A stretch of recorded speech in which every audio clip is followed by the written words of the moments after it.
So let's kick it off. We are doing the top, in our opinion, the top five dirt racers of all time. And it's from any era. So that is easy to do, of course. Why Yeah. not? So going from five to one, Dad, we're going to start with you.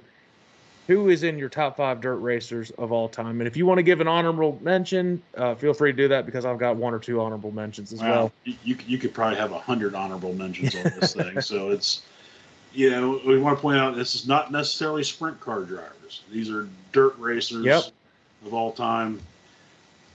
There may be a couple of these I'm a little bit of a homer on, but at number five, I have Johnny Mackison Sr. For those Okay. who do not know, he and my dad started out together in the 50s running the dirt tracks around Pennsylvania. And I'm going to say he was probably the first big star in Pennsylvania. It was one of the things, he was one of the guys, all the girls like Johnny Mackison Sr. He's a great racer. They won a ton of races. You know, Dad started off to be the driver. He wasn't very good, put Johnny in it, and he just lit it up after that. So I'm going to give it to him. Even there's so many could be on this list.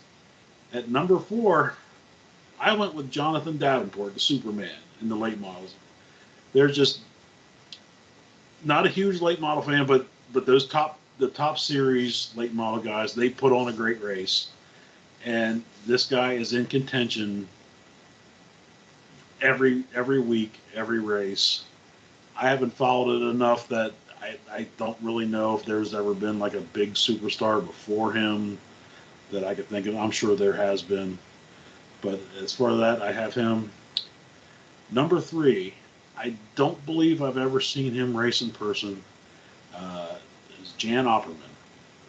He was probably the 60s and early 70s, so I've probably seen him when I was a little kid, but I didn't know who he was. Running sprint cars.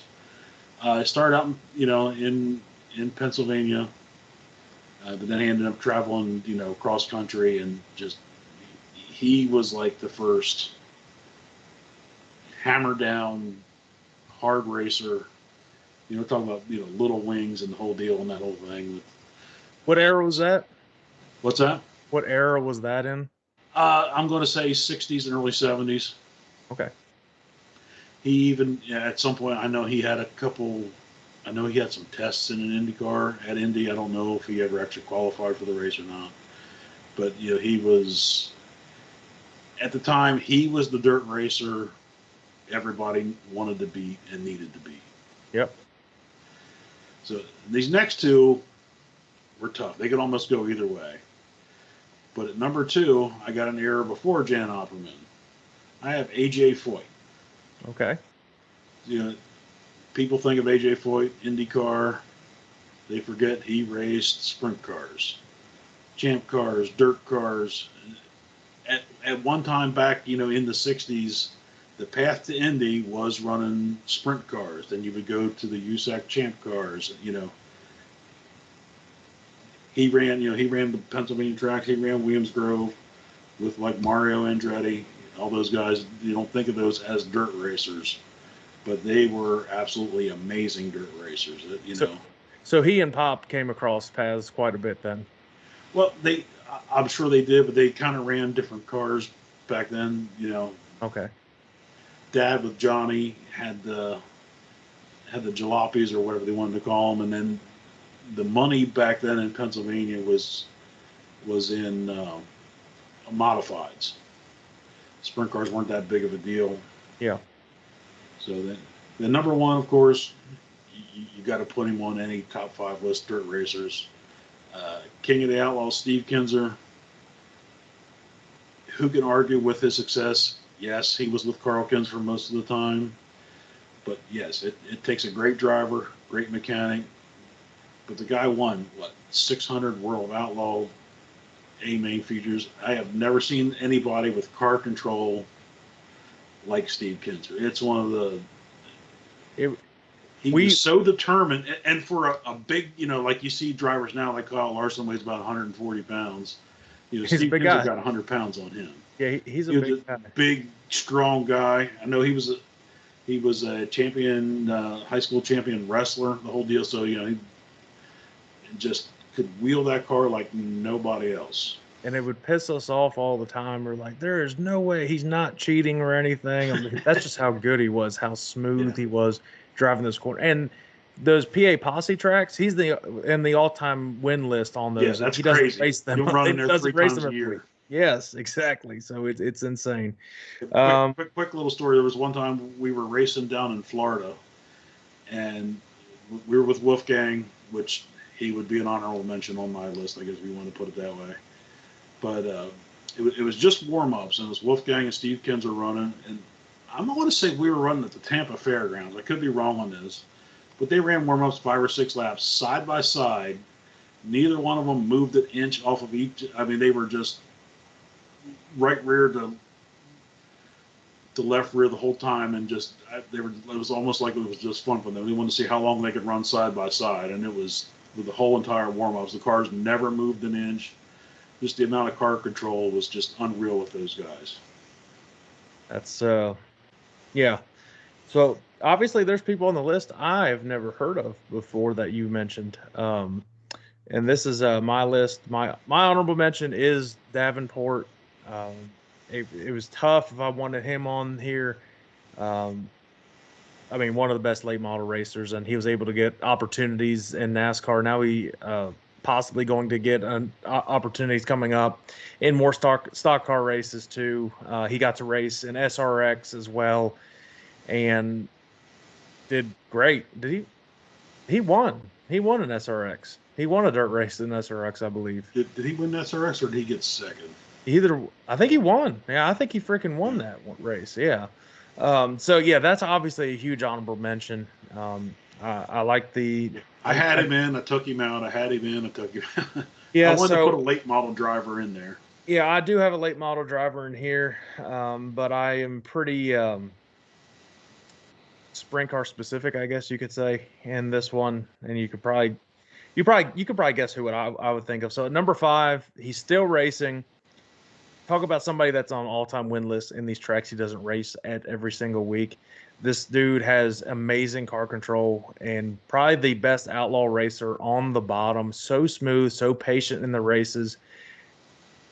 Definitely, I guess he's probably in the Dirt Racing Hall of Fame. If not, he's about to be, or Sprint Car Hall of Fame.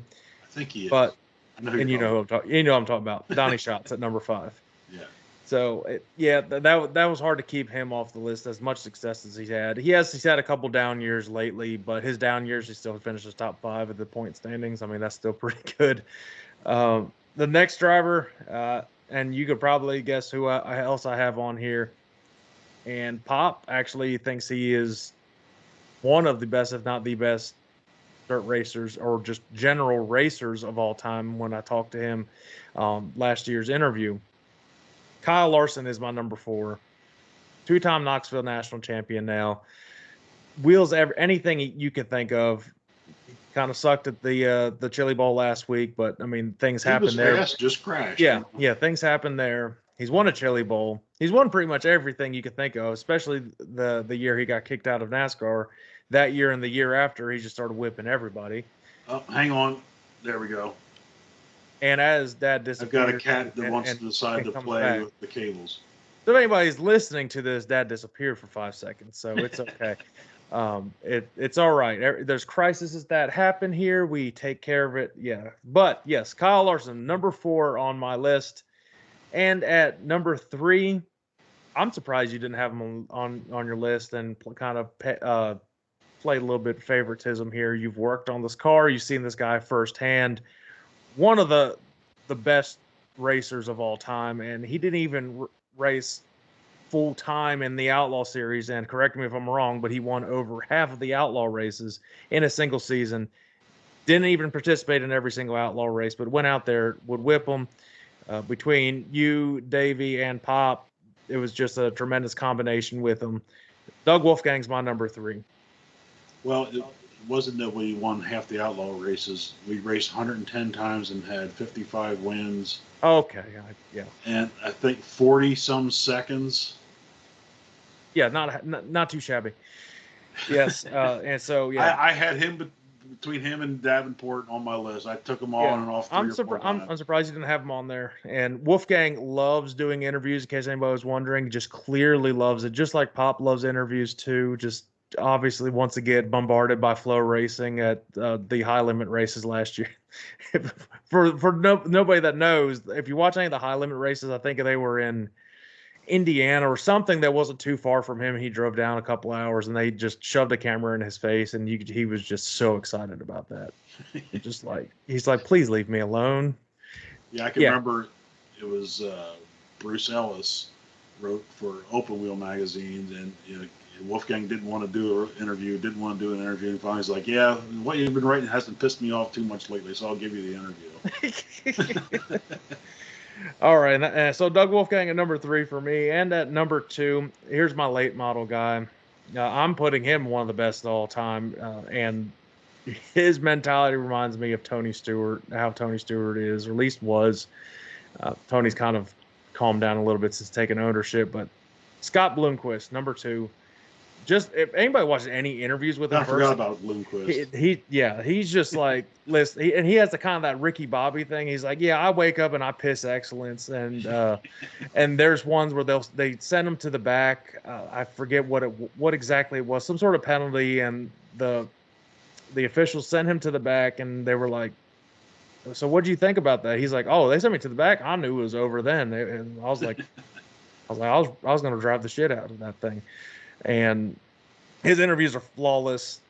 Great late model racer. I think if I'm not mistaken, and I apologize if it's not this guy, but he has cancer, or at least was battling cancer at some point. I think he had some kind of illness. I know he's been racing. Yeah. All right. Yeah. So my number 1 is going to be the same as yours, Dad. How can you go against the guy that is the king of sprint car racing? And I was lucky enough to see him towards the end of his career. Awesome driver. Seems like a really great guy. I don't think I've ever really met him, but seems like pretty cool guy. I don't really know. You probably know more than I do. I don't really know anything. Yeah, until he and Sammy would get into it, which would happen, Sammy got into it with everybody. So, I mean, that didn't take much. But, yeah, how can you deny the king, Steve Kinser? All those wins, I don't even need to explain it. His resume speaks volume for what he did. So yeah, for the longest time on the Outlaws, on the 2-day shows, they did not count the preliminary nights as an outlaw win. So at one point he had 200 and some outlaw wins, and they were just the second night. Yeah. So I think when they factor that all in, it's well over 400 or some kind of crazy. Yeah, that's pretty insane. So there's our top 5 this week. So anybody listening right now, prepare for next week. And I haven't even told you what we're doing next week. So all right. So we did top 5 dirt racers. Let's do top 5 NASCAR drivers of all time, and that's gonna be controversial. Yeah, that's not any easier to narrow that one down. So I've actually already wrote my 5 down, but yeah, for next week we're gonna do top 5 NASCAR drivers of all time. So one last